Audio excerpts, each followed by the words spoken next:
Welcome back to The Extract, Best Wines Media Tasting Room. And let's see, today we'll call this one Local Kid Makes Good. There you go. I love it. That's okay, I think that's a good place to start. That's a great place to start. This is where you started, and it's where you're finishing. Yeah.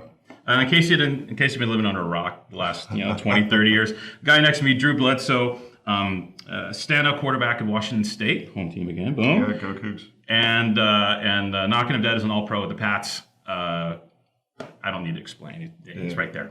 Right. Welcome. Yeah, thanks, man. Yeah, it's been a good transition. It's good to go home. Yeah. So you were born in Walla Walla, right? I wasn't born there, but my formative years were all. It's my hometown. Your hometown. Yeah. And so grew up, went to high school in Walla Walla. Went off and got to play ball for a bunch of years, which was super cool. Cool. And then when I was done with that, I was able to go home and hire my next door neighbor, who was rock star winemaker, and started making Doubleback, and we've been having a great time with it. So what was it like growing up in the main streets of Walla Walla? I mean, do you remember anything about the wine industry at that point in time? It was rough growing up in the hood in Walla Walla. Pheasants and deer running around. It was dangerous. Right. But no, I have a vague recollection of the Lee and Eddie family being in the wine world, or the Lee and Eddie's winery being in the wine world, and I knew about Leah Cole and Woodward Canyon, but it really wasn't something that we considered or thought about very much then. It was more while I was playing ball that Walla Walla really became this super exciting wine region. Right. Now, were you digging on wine pretty early, or what did you have like your wine moment, like when you're taking the O-line out and it was like, wow, crap, this is good. Well, so when I took the O-line out, all they would do was just see how much money they could spend. I mean, it didn't matter. They didn't care what the wine was. They just wanted the most expensive bottle they could find on the wine list. Right. But they, thankfully they were good wines. So at least if they were sticking it to me, I would at least get a glass. Yeah. But no, it was definitely after I'd been in the league for a couple of years. My wife and I would go to dinner, and we discovered that having a bottle of wine with dinner was far more interesting than whatever we were doing before. Yeah. But then I did have an aha moment. We'd been collecting wine for a while, and just walking down the stairs with a glass of Viader from Napa, and I took a sip at the top of the stairs and then walked down the stairs, and I was walking around the kitchen, and I could still taste this wine, and there was still interesting stuff going on. I was like, okay, well, that's a little different. Yeah. From that, I just really started to develop a passion for it. I don't know if it's subconscious when you said Viader, but the wine you're making right now, kind of a bit similar to what Dilly was doing at Viader before. That whole concept of power, balance, and elegance. Well, thank you. I'll call that a compliment, because that's I really like what she's done. I haven't had the wines for a couple of years, but I've loved what she's done in the past, and we did gravitate for a while toward the really massive wines, that these big Tour de Force wines that from Napa, and then got into some Aussie Shiraz for a while, and liked those wines, but then I started to kind of want to wander back toward a little more elegance, if you will, and that's what we've tried to craft in Walla Walla, is a Cabernet that leans more toward elegance and balance. So when did you start the project?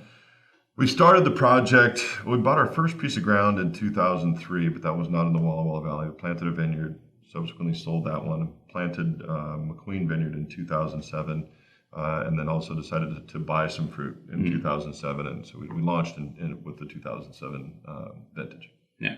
And Figgins was like, "Yeah, let's do this." You know what? Or was it? It was kind of a long courtship, between me and Chris. We had been friends growing up. He's 2 years younger than I am, but there was one particular moment that I knew was really important. We were kind of talking about maybe working together. We were driving around in his truck, and he asked me, he goes, "So what kind of wines you into?" And I knew it was an important question, because he just kind of tried to slide it in. Test and I had to see what the dumb jock, what he's drinking. Yeah. And I know he was expecting me to throw out some big cabs or whatever. And when I hit him with, I said, well, if I could only drink one wine, I would probably drink Barolo. And he kind of looked at me and he said, "Oh, you're kind of cute." You know, I mean, it was kind of one of those moments where it's like, okay, you know, I think maybe we could get along, because he, you know, obviously he's making one of the great wines in the world at Leonetti. Yeah. But Leonetti has its own profile. Yeah. And I think he was kind of excited to also be able to have a chance to make something that was a slightly different profile. Cool. It says Walla Walla Valley. This is all Walla Walla fruit here. All Walla Walla fruit. We felt like, well, number one, we feel like it's just great fruit that comes out of the Walla Walla Valley, but it is also important from a marketing standpoint. That's part of the story. You know, I'm from Walla Walla. The fruit should come from Walla Walla. All right. And most of it is your fruit, right? So most of this is estate grown. 60% estate grown now, which is great. We had a goal at one point to be all estate grown, but I'm not sure that we're going to do that. Some of the vineyard sources that we buy fruit from are some of the best in the valley. Now our estate fruit is the driver, and I think it's becoming the best fruit that we bring in. But I love having the blending versatility to play around with it a little bit each year. Wow. Got a wicked blue fruit character to this wine. Is there Malbec in this? There is a little bit of Malbec. We're 90% Cab, and then this year with a little bit of Malbec, a little bit of Merlot, and just a little bit of Petit Verdot in as well.